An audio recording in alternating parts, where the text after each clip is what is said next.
I love you. Jada, G.I. je Jane t'adore. 2, can't Armes wait to see égales it. 2 n'attendent All que right? toi. Uh-oh, Richard. Oh, wow. Wow. Will Smith just smacked the shit Will out of Smith vient de me démonter la tête. him. Laisse le nom de ma femme hors de ta putain de bouche.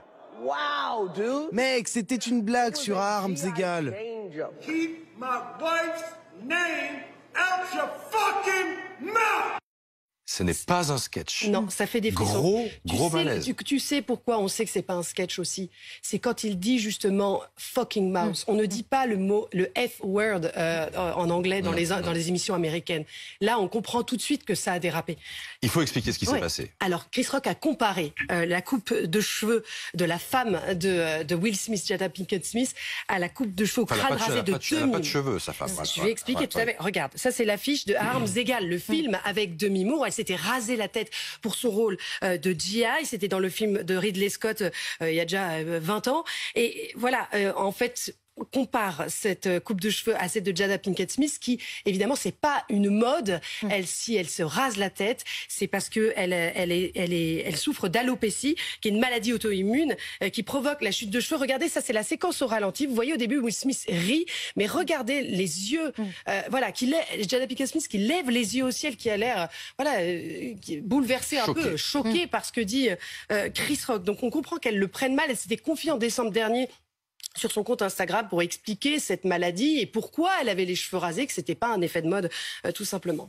Et du coup, on oublie presque que Will Smith a reçu l'Oscar quand même du meilleur acteur pour son rôle dans La méthode Williams. Juste derrière. Juste derrière cette Juste scène. derrière, parce qu'on arrive à la fin de la cérémonie où il y a toutes les catégories reines, dont l'Oscar du meilleur acteur, qu'il reçoit pour son rôle de Richard Williams, le père de Serenus et Serenus. Chris Rock est encore sur scène, là, ou pas? Non, il n'est pas sur scène.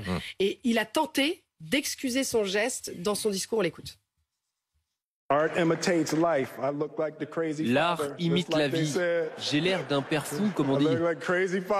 J'ai l'air d'un père fou, comme ils l'ont dit pour Richard Williams. Mais l'amour vous fait faire des choses folles. J'espère que l'Académie me réinvitera.